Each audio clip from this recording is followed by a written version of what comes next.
آپ نے صحیح فرمایا کہ طارق جمیل صاحب کو اپنے لوگوں کا فیڈ بیک مل رہا ہے کہ آپ نے میں یہ کر دیا وہ کر دیا. اس کے بعد بھٹی صاحب پہنچے ہیں مفتی طارق مسعود صاحب کے پاس, انہوں نے کچھ باتیں ایسی کی ہیں جس سے وہ اپنی کانسٹیٹوئنسی میں ایک ہیرو بن گئے ایک طریقے سے, اس کا خراب بہتر جواب دیں گے. ان کا یہ کہنا ہے, نئی بات شاید انہوں نے کی ہے کہ اگر انجینئر صاحب جو ہے وہ تھانوی رسول اللہ اور چشتی رسول اللہ کہنے والوں کو یہ موقف رکھتے ہیں تو ایک سینسٹیو معاملہ ہے, انہیں کافر ڈکلیئر کریں. جس طرح ہم قادیانیوں کو کافر ڈکلیئر کرتے ہیں اور ان کو مسلمان نہیں سمجھتے, تو کھل کے سامنے ہے. تو میں پھر انجیل علی مرزا سے سوال کرتا ہوں کہ پھر آپ ان کو کافر کہیں.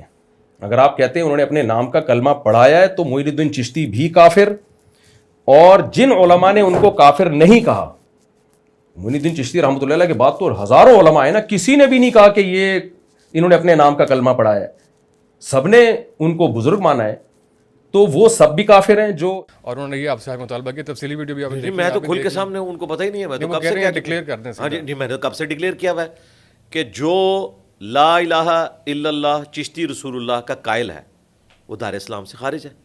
اگر کسی مسلمان کا اس سے ہٹ کے عقیدہ ہے تو وہ بتائے نا, مفتی طارق مسعود صاحب اپنا عقیدہ واضح کریں نا کہ چشتی رسول اللہ کہنے والا مسلمان رہتا ہے. اس سے اگلی بات, آلریڈی مفتی اعظم پاکستان کا فتویٰ آ چکا ہے اس پہ. مفتی منیب الرحمان صاحب نے چشتی رسول اللہ کے اوپر فتویٰ دیا ہے ہماری ویڈیوز کی ہیٹ کی وجہ سے, اور اس میں انہوں نے کہا ہے کہ اعلیٰ حضرت فرماتے ہیں کہ اگر کوئی کہے آنا رسول اللہ, کہ میں اللہ کا رسول ہوں, اور اس کی تعویل کرے کہ اس سے مراد میں نبی علیہ السلام کا پیغمبر بن کے آیا ہوں یا ان کا ڈاکیا بن کے آیا ہوں, تو اس کی تعویل قبول نہیں کی جائے گی, کیونکہ رسول ایک ٹرم ہے جو پرافٹ کے لیے استعمال ہوتی ہے. تو مفتی صاحب اعلیٰ حضرت پہلے ہی کافر کہہ چکے ہیں, اور ہم اعلیٰ حضرت کے ساتھ ہیں, احمد بریلوی صاحب کے ساتھ ہیں کہ اس کی تعویل نہیں ہوگی. رہا اب جن لوگوں نے تعویل کی ہے, ہمارے سامنے اگر موجود ہوں گے ہم ان سے پوچھیں گے, انہیں سمجھائیں گے.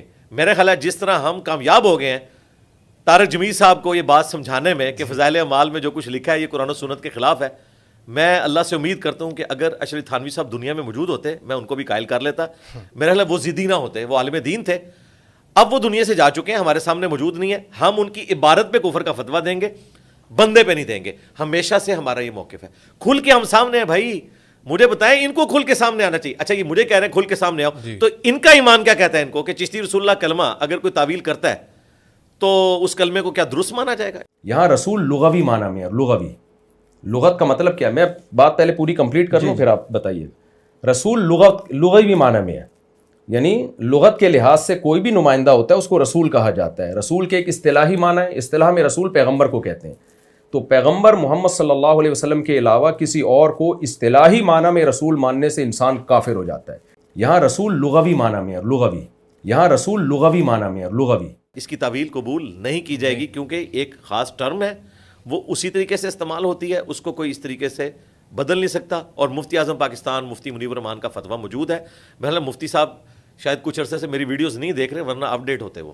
ایسا ہی ہے. اور میں آپ کے کیمرے میں بتا رہا ہوں کہ انشاءاللہ مفتی صاحب اگلی دفعہ آپ کی باری ہے. آج تو طارق جمیل صاحب کو میں نے الحمدللہ ان کے حصے کی خوراک دے دی ہے. انشاءاللہ میں نے ابھی دیکھی نہیں آپ کی پوڈ کاسٹ, دیکھوں گا تو انشاءاللہ اگلی باری آپ ٹریلر جو ہے وہ تھوڑا سا پوڈ کاسٹ آپ نے دے دیا, باقی آپ تفصیل سے جو ہے اگلی پوڈ کاسٹ میں کریں گے. سر یہ میرے سامنے سبحان صاحب بیٹھے ہوئے ہیں, یہ بریلوی مکتب فکر سے 1 سال پہلے انہوں نے جوائن کیا تھا. تو جب سے آپ سے پوڈ کاسٹ ہوئی ہے نا, تو ڈیلی تقریباً ہماری بحث ہوتی ہے کسی نہ کسی ایشو کے اوپر. ایک لرننگ کے لیے ایز اے سیمپل نہیں ایک سوال یہ کرنا چاہیں گے, آج جو تم ذرا جو پوچھتے ہو جو بنیادی اعتراض ہے, تاکہ تمہارے سے بہت سے اور بھی لوگ جو ہیں ان کی بھی لرننگ. ہاں پوچھیں ضرور پوچھیں. ہاں پوچھیں آگے پوچھیں. وہ کیمرے سے ہٹ جائے. ہاں پوچھیں. السلام علیکم, میرا نام سبحان ہے. ہاں ایسے کریں, حد رکوع نہیں جھکنا, ٹھیک ہے جی صاحب.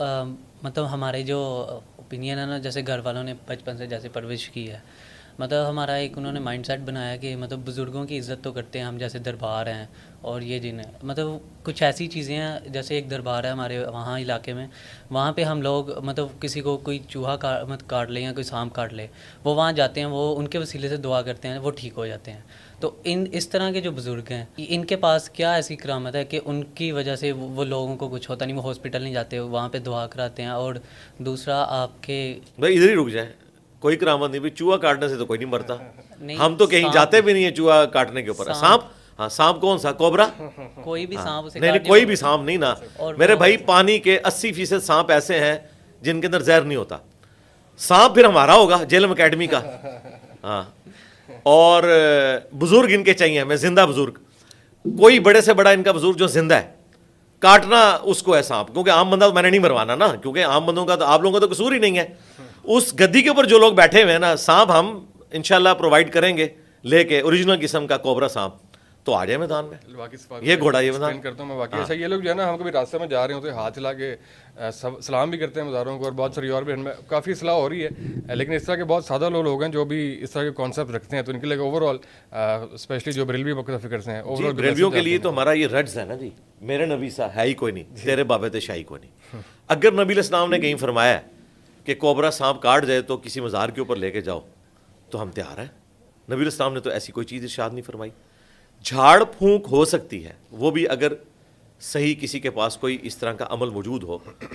سورۃ الفاتحہ کا دم کیا تھا, صحیح بخاری مسلم میں آتا ہے, جب ایک قبیلے کے سردار کو سانپ کاٹ گیا تھا یا کوئی اور جانور بچھو وغیرہ, تو ایک صحابی نے سورۃ الفاتحہ کا دم کیا تو شفا ہو گئی. ہو سکتی ہے, لیکن یہ کہنا کہ فلاں مزار پہ لے جائیں اور کوبرا سانپ کاٹ گیا ہے اور اس سے بندہ کوئی ٹھیک ہو جائے گا, اس طرح کہیں نہیں ہوتا. دوسرا, کیا یہ واقعات صرف مسلمانوں کے ہاں ہے؟ سب سے زیادہ سینچری تو ٹنڈولکر نے کی ہوئی ہیں. وہ تو جاتا ہے جناب ہندوؤں کے عبادت گاہوں میں, وہ تو حرم مکہ میں تو نہیں جاتا, نہ وہ داتا دربار پہ جاتا ہے. اس سے بڑھ کر انڈین بیٹسمین تھا یوراج سنگھ, جی جس نے دھمکی لگائی تھی انگلینڈ کے بالر کو, اور ہسٹری میں پہلی دفعہ ہوا ہے کہ فاسٹ بالر کو اس نے 6 چھکے مارے. کوئی بزرگ بھی مار کے بتایا نا. انضمام الحق تو ہمیشہ وہ تعویذ لٹکا کے رکھتے تھے ان دنوں, اب تو ماشاءاللہ وہ موحد ہو چکے ہیں, تو ان سے تو 6 چھکے کو نہیں لگے. ہاں, تو یہ ساری کہانی ہے بھائی, اس طرح کرنے سے کچھ بھی نہیں ہوتا. یہ علم کی دنیا, اس میں علمی طریقے سے گفتگو ہونی چاہیے. ہم اس طرح کی جو شعبدہ بازیاں ان کو بالکل ایکسیپٹ نہیں کرتے. آپ نے کچھ عرصہ پہلے دیکھا ہوگا, ایک کرسچن اور مسلمان کا آپس میں مجادلہ ہوا, تو اس نے کہا یہ میں زہر قاتل پینے لگاؤں, اور وہ پی گیا, کچھ بھی نہیں ہوا. او اللہ کے بندو, زہر قاتل ہو تو کوئی بچ سکتا ہے؟ تیزاب بھی اگر ڈال کے دے دینا اوریجنل والا تو بندہ زندہ نہیں بچتا. کہتے نہیں خالد بن ولید نے پی لیا تھا زہر قاتل. زہر قاتل پینا حرام ہے. بخاری مسلم میں حدیث ہے, جس شخص نے دنیا میں زہر پی کر خودکشی کی, جہنم میں یہی عذاب اس پر مسلط ہوگا. جس نے بلندی سے گرا کر خودکشی کی, جہنم میں اسے بلندی سے بار بار گرایا جائے گا. جس نے اپنے پیٹ میں چھرا مار کر خودکشی کی, جہنم میں یہی عذاب اس پر مسلط کیا جائے گا. اس پہ امام بخاری نے باب باندھا ہے کہ زہر پینا حرام ہے. خالد بن ولید زہر پی کر اپنے آپ کو بچاتے, یہ تو خود ہی حرام کام ہے. کرامت ہمیشہ خلاف عقل ہوتی ہے, خلاف شرع چیز کوئی کرامت نہیں بن سکتی. یہ خلاف شرع ہے زہر پینا بسم اللہ پڑھ کے. میں کہنا زہر چھڑ دو, بابا کڈو, بسم اللہ پڑھ کے ساکٹ ہی 2 انگلاں دے, ساڑی جان چھوڑے, آ جائے. اس سے بڑی بات, سارے بابے ایک بوئنگ 747 بلکہ ایئر بس 380 میں بٹھائیں, اس میں تو 550 بابے آ جائیں گے, اور کاک پٹ سے ہم پائلٹ کو نکال لیتے ہیں. سائنس ذرا کوئی جہاز لینڈ کروا کے دسن, آخرت ہی لینڈ کرے گا, دنیا لینڈ بھی نہیں کر سکتا. یہ سب کہانیاں بنی ہوئی ہیں, جھوٹ ہے بھائی. اور یہ ساری چیزیں ہم بھی سنتے تھے اور بیان کرتے تھے. جب ہم نے قرآن پڑھا, احادیث پڑھی, تو ہمیں پتہ چلا سب کے سب فراڈ ہے. اور دیکھیں یہ کیا بچے کا نام ہے, سبحان. جتنا میں نے ادم مچایا ہوا ہے, رتی برابر بھی کسی بابے میں یا ہوتی نا, تو قبر سے نکل کے تو انجینئر صاحب کو جواب دے دیتا. اتنا برا وقت تو انسانی تاریخ میں کبھی نہیں آیا نا بابوں کے اوپر. ابھی تک تو لوگ ان کے ناموں کے کلمے پڑھ رہے تھے, لوگ ان کو رسپیکٹ دے رہے تھے. ایک اکیلا بندہ کہہ رہا ہے کہ اللہ کے بندو, داتا دربار پہ اگر جوتی کا ٹوکن نہ لو تو جوتی چوری ہو جائے. وہ 2 وکیلوں کی ویڈیو آئی ہے نا کہ 5000 موبائل چوری ہوئے ہیں عرس کے 3 دنوں میں. بابا جی کدھر تھے؟ پہلے تو کہتے تھے کہ کوئی چوری کرے تو انا ہو جاتا ہے, ہوں ریٹائرمنٹ لے لی بابے نے. 1965 جنہوں نے بم پھڑے نے, 2009-10 جڑے بم ٹھوک گئے سن داتا دربار سے, وہ کیوں نہیں کیچ ہویا؟ نہ پہلے پھڑے سن, نہ ہوں کوئی پھڑ سکتا ہے. یہ ہو ہی نہیں سکتا بھائی. دنیا بقدر ایفرٹ ہے. اس دنیا میں حسین ابن علی کا بھی گالا کٹا ہے, اللہ تعالیٰ نے منظر دیکھا ہے, ان کی آخرت بن گئی. یزید پلید کے دور میں خانہ کعبہ کے اوپر چڑھائی ہوئی, غلاف کعبہ جل گیا, اس کے بعد مسجد نبوی کی بے حرمتی ہوئی. اللہ نے یہ سب کچھ دیکھا ہے. آخرت میں فیصلہ ہوگا. ابراہ کا لشکر ایک دفعہ تباہ ہوا ہے, وہ بھی اس سال کو یادگار بنانا تھا کیونکہ نبی علیہ السلام کی پیدائش کا وہ سال تھا. دنیا بقدر ایفرٹ ہے. دنیا میں ایسا نہیں ہوتا بھائی. یہ سب کچھ جعلی باتیں ہیں. اس کو کرامت کہہ کے پیش کرنا تو کر کے بتاؤ نا. کہتے ہیں نہیں تخت بلقیس آ گیا تھا, بھائی اس کا جو انکار کرے وہ کافر ہے. میں تو اس دن مانوں گا جب داتا صاحب یا لال شباز قلندر یا سلطان بہو یا فرید الدین گنجے شکر یا معین الدین چشتی یا باقی سارے بزرگ وائٹ ہاؤس غائب کر کے مارگلا ہلز پہ لا کے رکھیں گے. میں مان لاں گا.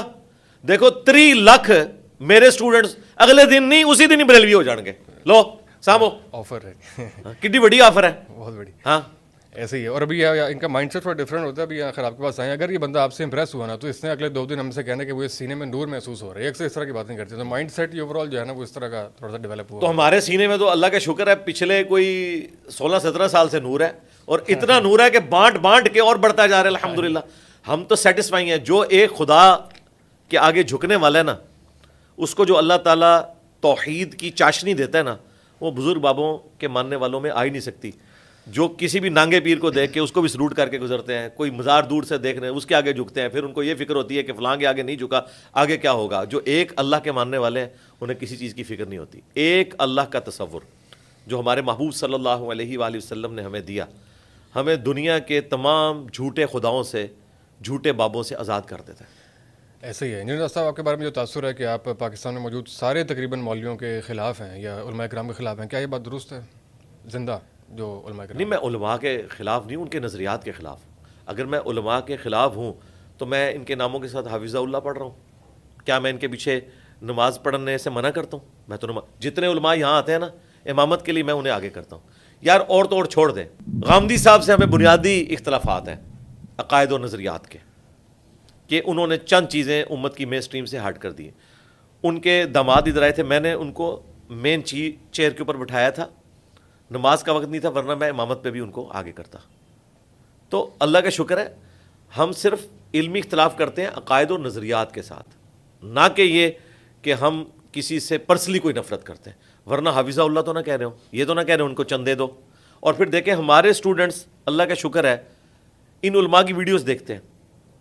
ابھی یہ ارشاد بھٹی صاحب کے ساتھ پوڈ کاسٹ ہوئی, ہماری پوڈ کاسٹ 2 ہفتے میں 1.8 پہ پہنچی ہے, اور طارق می صاحب کی پوڈ کاسٹ 4 دن میں 1.8 پہ پہنچ گئی. مجھے ایک بندے نے ای میل کی, یہ کیوں ہے؟ میں نے کہا اس لیے کہ بھئی وہ جو 1.8 ہے نا ان میں آدھے زیادہ ہمارے اسٹوڈنٹ ہیں, اور جو ہمارے 1.8 ہیں ان میں ان کے بہت کم ہو. ظاہر ہے انہوں نے تو ایک پٹی پڑھائی ہوئی ہے کہ اس کو سننا بھی نہیں ہے. ایسے ہی. ٹھیک ہے, اور ہم کہتے ہیں ان کو ضرور سننا ہے. آپ کو مزید یقین آئے گا کہ آپ کا استاد صحیح باتیں کر رہا ہے. ابھی انشاءاللہ تعالی یہ طارق مسعود صاحب کی اپلوڈ ہوئی ہے, این ممکن ہے یہ طارق جمیل صاحب والی پوڈ کاسٹ کو بھی پیچھے چھوڑ جائے. اس کی وجہ یہ کہ ہم لوگوں کو ترغیب دیتے ہیں کہ سنو بھائی کیا کہہ رہے ہیں, تاکہ آپ کو یقین آ جائے کہ ان کے پلے کوئی شے نہیں ہے.